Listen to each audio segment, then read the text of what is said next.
Okay, so we got a 1972 Dodge Challenger 400 Magnum, basically what came after the 383. This is actually the last year for the real muscle car, 72. 400 torque flight transmission. That's got to be a 727. That's on a 400 torque flight. It's a 727B.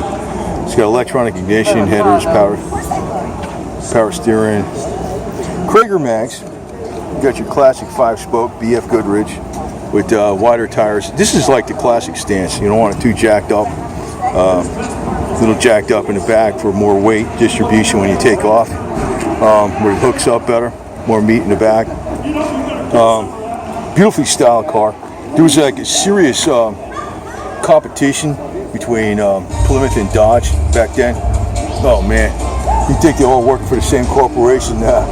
There's serious intramural competition going between Dodge and Plymouth back then, between the Plymouth Cuda and Dodge Challenger.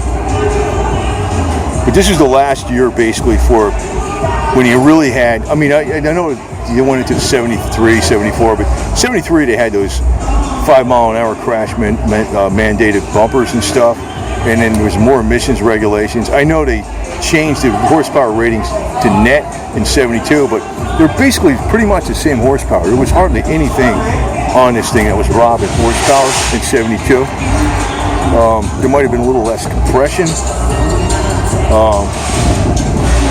Maybe the carb was detuned a little bit, but that really was there was hardly any detriment. It looked bad on the numbers though, because they rated net versus gross horsepower.